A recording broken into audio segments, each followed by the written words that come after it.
En el año 1996, sin que nadie se lo esperara, desapareció Jenna Saibar, un niño de 12 años que tenía todo a su favor: apellido, dinero, contactos en las esferas más altas del poder y una familia que lo adoraba. Pero nada de eso le sirvió, porque muchas veces el peligro no viene de afuera, sino de quien menos te lo esperas. En este video hablaremos de un caso que en República Dominicana es conocido como el crimen del siglo, ya que esta historia aterrorizó a gran parte de la población al hacerle saber que los hijos de nadie, ni del hombre más rico del mundo, nunca estarán 100% a salvo. Y sin más dilación y sin hacer mucho spoiler, empecemos. José Rafael Jenna Saibar nació el 13 de febrero de 1984 en Santo Domingo, siendo el segundo hijo en el núcleo de una de las familias más respetadas y prestigiosas del país, conformada por su padre José Rafael Llenas Menicucci e Ileana del Carmen Aybar Nadal,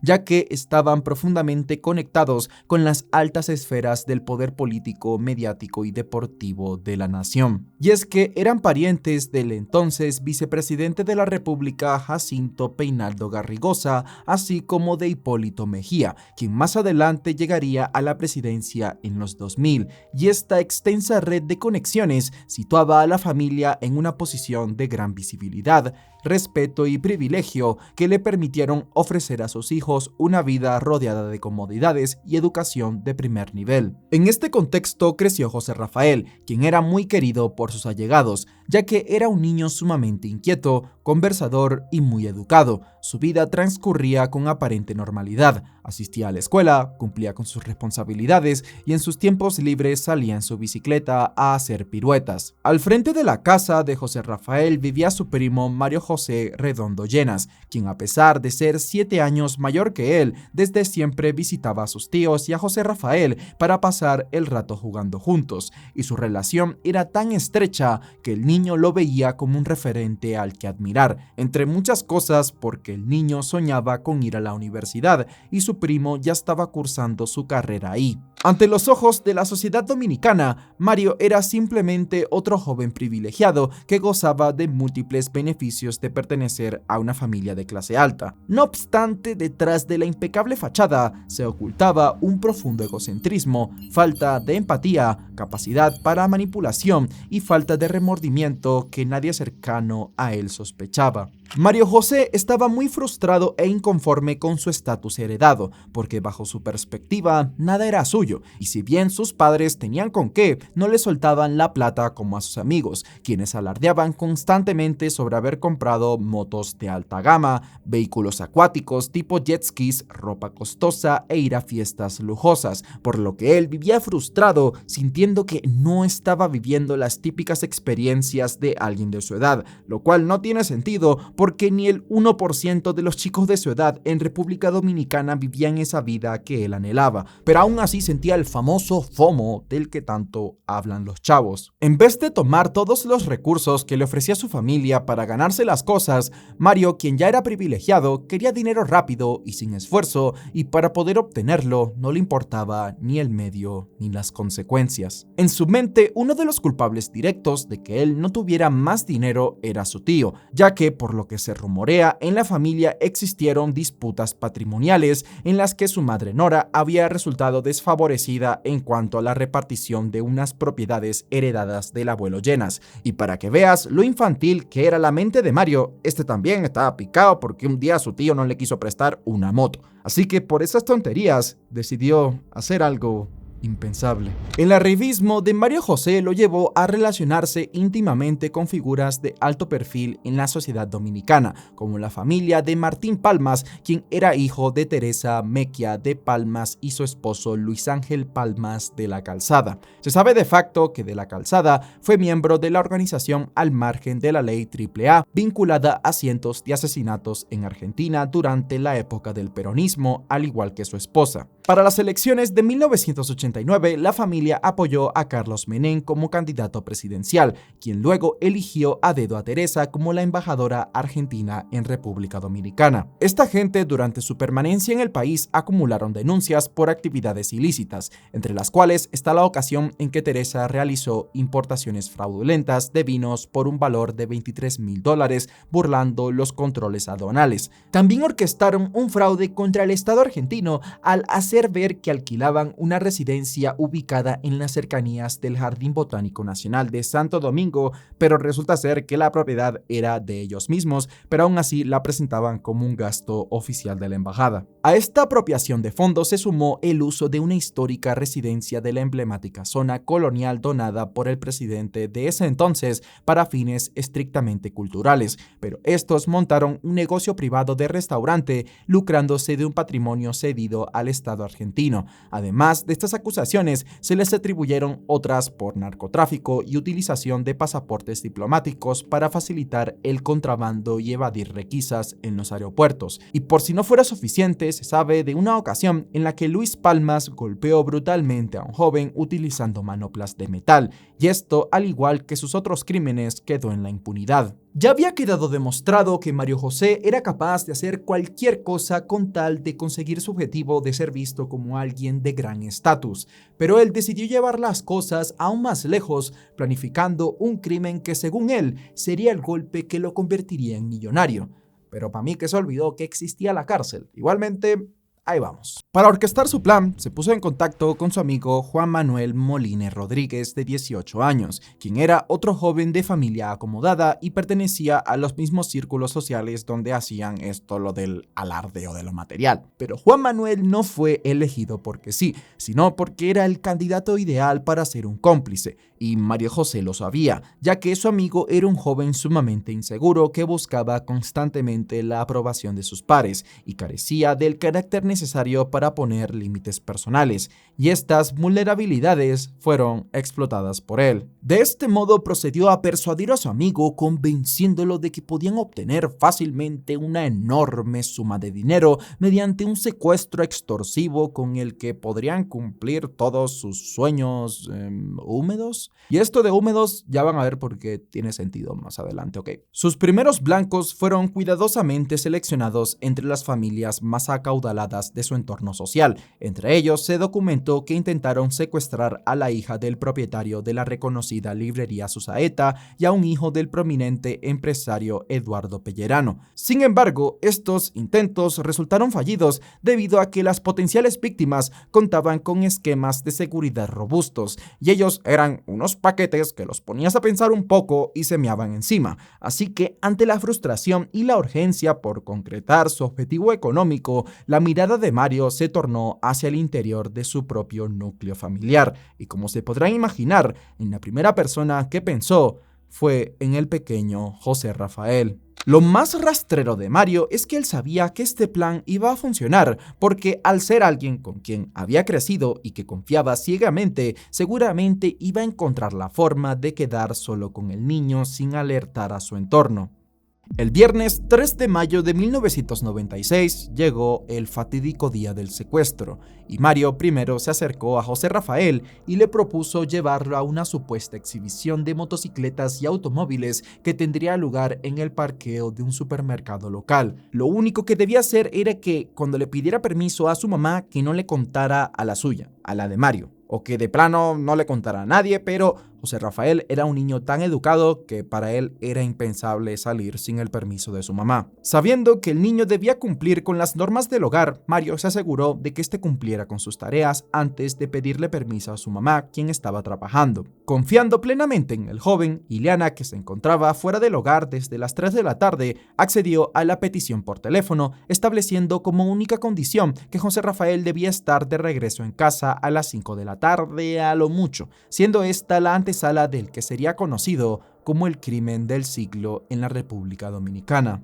Por supuesto que Mario José lamentablemente no llevó a su primo a ninguna exhibición. En su lugar, se dirigió con él a la casa de su amigo y cómplice Juan Manuel Moliner Rodríguez. Acto seguido, los tres abordaron el vehículo de este último, el cual era un Honda Accord color verde. Todo esto sin que el niño tuviese la más mínima idea de que estaba siendo secuestrado. No obstante, como digo, estos secuestradores estaban pendejos y luego de subir al auto comenzaron a dar vueltas por la ciudad sin rumbo aparente durante un buen rato ante la falta de un plan. Y al notar esto, Mario comenzó a ponerse muy nervioso. Y además, si el muy huele pega quería disfrutar del dinero, por supuesto que no debía caer en prisión. Pero si José Rafael ya les había visto el rostro, ¿cómo esperaban salirse con la suya? Bueno, lamentablemente la respuesta ya muchos se la imaginarán. Al notar que la cosa se estaba poniendo rara, ambos jóvenes le mintieron a José Rafael diciéndole que lo iban a secuestrar por órdenes de un enemigo de su papá, a lo que el niño no opuso resistencia alguna, prometiendo que no iba a gritar ni a resistirse. Acto seguido, fue atado fuertemente de pies y manos con cintas adhesivas y sogas para ser encerrado en la cajuela del vehículo. Los criminales tomaron rumbo hacia las afueras de la ciudad mediante la autopista Duarte, y mientras José Rafael seguía cautivo, sus secuestradores se detuvieron después de conducir 45 minutos cerca del arroyo Lebrón en el sector de Pedro Brán para discutir cuáles iban a ser los siguientes pasos de su plan. Fue en ese momento de tensión donde ambos genios del secuestro se dieron cuenta de que el auto les empezó a dar fallas, por lo que no podían ir hasta Jarabacoa, donde pensaban pedir el rescate. Y encima se dieron cuenta de que ya no iban a poder echar el plan para atrás y devolver al niño a su casa, porque este los iba a delatar una vez saliera, aunque desde dentro del baúl el pequeño José Rafael lloraba y prometía que no diría nada, pero fue ignorado, por lo que la única solución que pensó esta gente fue eliminar al único testigo del crimen. Una vez que se decidieron, fueron a por José Rafael a sacarlo del baúl. Acto seguido, lo obligaron a caminar, incluso arrastrándolo hacia la orilla del arroyo. Y una vez en la orilla, Juan Manuel lo sujetó para impedir que se moviera. Seguidamente, Mario José empuñó el cuchillo que había llevado y atacó ferozmente a su primo, quien hasta el último momento apretó los puños fuertemente por el miedo que tenía hasta que ya no pudo más. Posteriormente desaparecieron el cuchillo, se cambiaron de ropa y se deshicieron del cuerpo, tirándolo en las aguas turbias del arroyo. Y como en esos días había llovido, fue cubierto completamente por el agua, haciendo que pase desapercibido por cualquier visitante de esa zona. Luego, Mario José y Juan Manuel se subieron al auto y condujeron de regreso hacia sus casas como si nada hubiera pasado. Pero había otro problema. Ellos ya sabían que José Rafael le pidió permiso a su mamá para salir. ¿Y cómo solucionaron esto? Pues Mario llamó a Ileana a las 4 de la tarde diciéndole que ya habían regresado de la exhibición y que habían dejado al niño en el Sebelén Bowling Center, conocido popularmente como La Bolera, a petición suya para que se reuniera con unos amiguitos. Este cuento no pasó por desapercibido para Ileana, quien sabía que su hijo, al ser tan educado, no era capaz de realizar ese tipo de salidas sin supervisión, por lo que se alistó inmediatamente para ir hacia La Bolera, confirmando sus sospechas al no encontrar rastro alguno de él,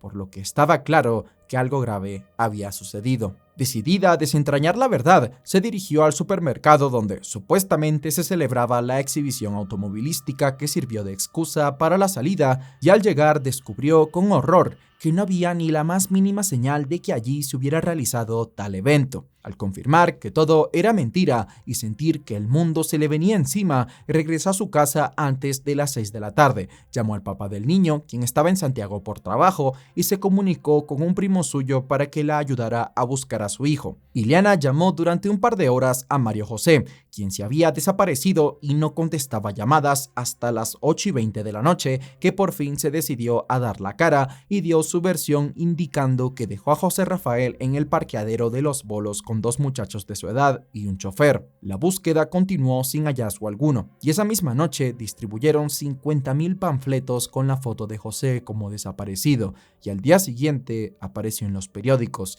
Sin embargo, la verdad saldría a la luz de la manera menos esperada. En esa misma mañana del 4 de mayo, a las 7 a.m., se encontraban Feliciano Martínez y Ramona Reyes, una pareja de campesinos que caminaba por la zona con la intención de recolectar anacardos o cajuiles, como se les conoce allá, para elaborar dulces, y lo que ocurrió después parecía sacado de una novela de realismo mágico. Mientras avanzaban por la maleza, una mariposa inusualmente gigante apareció frente a la señora, aleteando de una manera extraña y realizando una danza que le provocó tristeza, sintiendo que el insecto intentaba guiarla o advertirle de algo. Doña Ramona siguió su vuelo hasta que su esposo Feliciano le indicó que observara lo que parecía ser una alfombra nueva tirada cerca de un pequeño puente. Al acercarse, la ilusión óptica se desvaneció, revelando la macabra realidad. Impactados por la dantesca escena que acababan de presenciar, la pareja abandonó inmediatamente la recolección de frutos y se dirigieron a las autoridades más cercanas para denunciar el hallazgo. Los equipos forenses y de investigación criminal se movilizaron prontamente hacia el kilómetro 24 de la autopista Duarte y establecieron que se trataba de un homicidio, mismo que al hacerse público paralizaría a toda la nación dominicana. El cuerpo, el cual aún estaba envuelto en cinta adhesiva y con las extremidades atadas fuertemente con sogas, sumado a que estaba lleno de heridas, no dejaba lugar a dudas de que se trataba de un crimen ejecutado con un nivel de odio y premeditación que estremeció incluso a los investigadores más experimentados. Y una vez se supo que el cuerpo era el de José Rafael Llenas Aybar, de 12 años, la escena del crimen resultó severamente contaminada debido a la ausencia de un acordonamiento oportuno y riguroso, facilitando que decenas de personas ajenas al proceso, incluyendo civiles, periodistas y agentes policiales sin la debida protección, pisotearan el área, destruyendo indicios como huellas y rastros biológicos que habrían sido vitales para una reconstrucción de los hechos. Por otra parte, el cuerpo fue entregado a la funeraria justo antes de que se practicara la autopsia oficial, y en esas instalaciones el cuerpo fue despojado de su ropa, lavado, sus heridas fueron suturadas y su rostro maquillado como parte de la preparación para su sepelio, y fue en este estado de completa alteración que se le realizó la autopsia, por lo que fue muy difícil determinar con qué arma exactamente se le atacó, así como el ángulo y trayectoria del ataque. No obstante, a pesar de todos estos obstáculos, un elemento minucioso resultó vital para dar con un posible sospechoso. Se trataba de un pequeño trozo de papel mojado con un número telefónico hallado en la escena, y al ponerse en contacto con el propietario del número, descubrieron que era de Kimberly Caldas Giraldez, la novia de Juan Manuel en ese entonces. Este hallazgo se convirtió en el hilo conductor que permitió a las autoridades desmoronar la coartada de los culpables, vinculando directamente al amigo del primo de la víctima con el lugar del crimen, quien para evitar toda sospecha acompañó a sus tíos a poner la denuncia por desaparición, participó en las brigadas del menor e incluso lloró más que María Magdalena y dio el pésame a sus tíos durante el velorio de José Rafael. En una de estas interacciones con el padre del pequeño, lo tomó por los brazos, lo miró a los ojos y le dijo: «Tío, todas las diferencias que hemos tenido, vamos a subsanarlas». Y mientras este descarado lloraba encima del ataúd de su primo, su cómplice se dedicaba fervilmente a deshacerse de la ropa ensangrentada y a limpiar cualquier rastro de fluidos, cabellos o cinta adhesiva que pudiera delatarlos. Pero este cuento chino no les duraría mucho. Apenas un día después del hallazgo del cuerpo, las autoridades procedieron al arresto formal de Mario José Redondo Llenas, de 19 años, y Juan Manuel Moliner Rodríguez, de 18, quienes al verse acorralados por la evidencia y las contradicciones en sus relatos, terminaron confesando su participación en el crimen ante los investigadores y los medios de comunicación, relatando con frialdad cada detalle de cómo cometieron el crimen. Parqueamos al lado de un arroyo y abrimos el baúl. Habiendo abierto el baúl,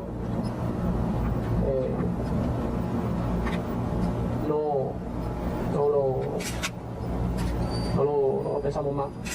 Este caso rompió algo muy sagrado en la sociedad dominicana: la confianza en familia. Ya la gente no quería dejar a sus hijos solos, incluso con hasta su propia familia, y cuando los medios de comunicación comenzaron a difundir una historia de que existía una secta de diplomáticos y millonarios que utilizaban a los jóvenes para secuestrar niños pequeños y sacrificarlos en misas negras, el pánico se desbordó. Las calles donde antes salían a jugar niños se vaciaron por completo por el miedo. En un intento por mitigar su grado de culpabilidad, Mario José contó su versión de los hechos, en la que señalaba a la familia de la embajadora de Argentina en República Dominicana como los autores intelectuales del crimen, alegando haber estado bajo el control psicológico de Luis Martín Palmas de la Calzada, quien lo amenazaba de muerte si no seguía sus órdenes. Él relató que una vez de las tantas en las que Palmas de la Calzada lo llamaba para ofrecerle dinero fácil mediante trabajos ilícitos,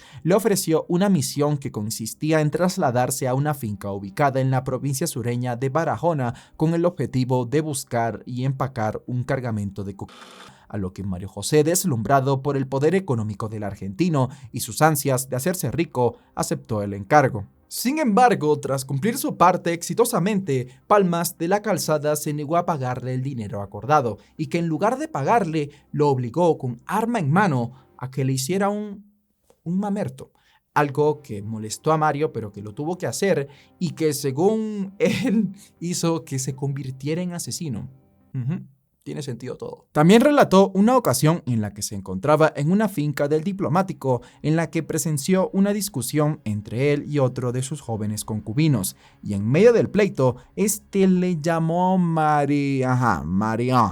la M palabra. Pero aún así, pese a que este pana supuestamente hacía lo de poner a los tipos a mamar bicho a punta de pistola, no le gustó el comentario, por lo que Palmas de la Calzada sacó su arma y balaceó al joven ahí mismo. Tras acabar con él, el hombre, con un arma punzocortante, dejó el cuerpo hecho picadillo enfrente de su hijo y Mario José y les ordenó que metieran los restos en una neverita portátil de hielo para deshacerse de la evidencia. Este acto dejó paralizado de terror a Mario José y lo convenció de que si no obedecía las órdenes de Palmas, él sería el próximo en terminar en una neverita, por lo que estaba obligado a hacer lo que el hombre dijera para salvar su propia vida. En esta misma versión explicaba que Palmas de la Calzada tenía graves problemas económicos y deudas, por lo que ideó un plan para secuestrar a José Rafael y exigir un rescate millonario a la familia Aybar, y Mario, supuestamente manipulado y chantajeado, aceptó entregar a su primo. Esto igual no explicaba la brutalidad del ataque, y Mario se justificó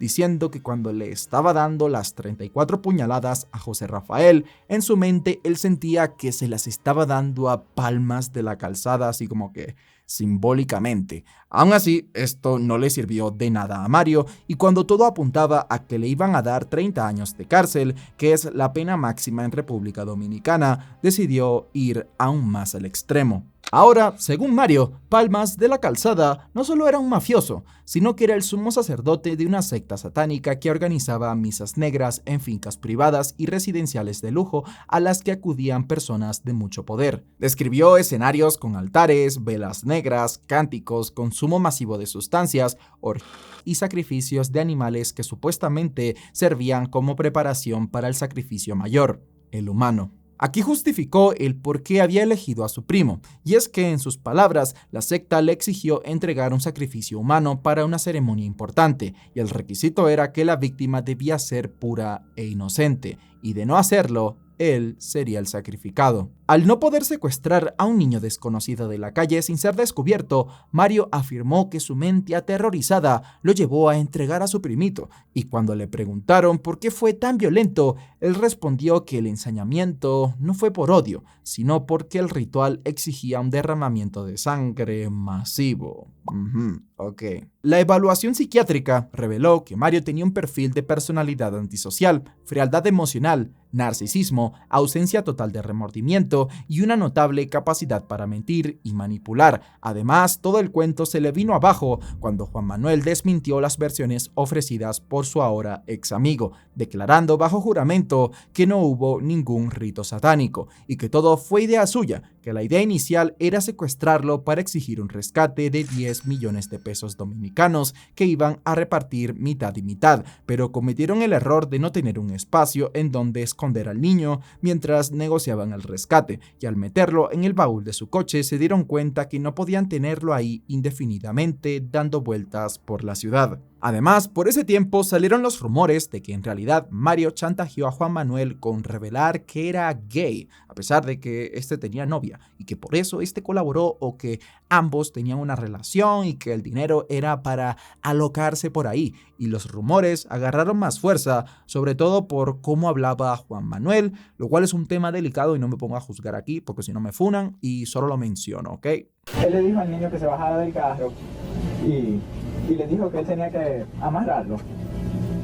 Le dijo que él no lo quería hacer, pero que tenía que hacerlo. El niño en ningún momento sabía lo que estaba pasando y por lo tanto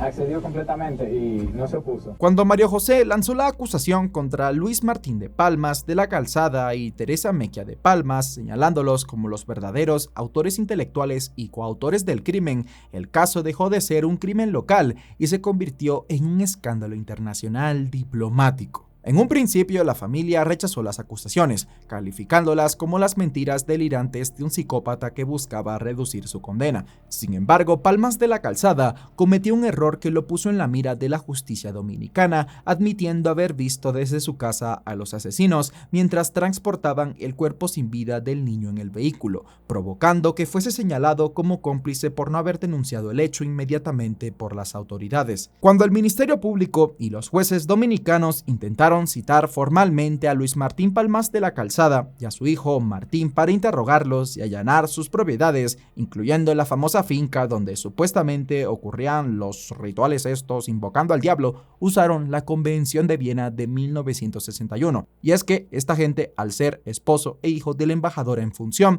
ambos gozaban de inmunidad diplomática total, de modo que la policía dominicana no podía arrestarlos, ni interrogarlos a la fuerza, ni registrar sus propiedades sin el permiso expreso del gobierno de Argentina. El gobierno dominicano solicitó formalmente a Argentina que les retirara la inmunidad para que pudieran ser investigados, pero el entonces presidente argentino Carlos Menem se negó a hacerlo. Ante la inmensa presión social, las protestas diarias frente a la embajada y el repudio generalizado de la sociedad dominicana, la situación se volvió insostenible para ellos, resultando en que el gobierno argentino decidiera dar por terminadas las funciones de la embajadora el 8 de agosto de 1996. Ya a mediados de ese mes, su esposo e hijo mayor se encontraban enfrentando acusaciones por tráfico de drogas, y cuando las autoridades allanaron la vivienda, encontraron casquillos e impactos de bala en las paredes. Y para esas mismas fechas, la ex embajadora organizó un almuerzo de despedida en un hotel de Santo Domingo,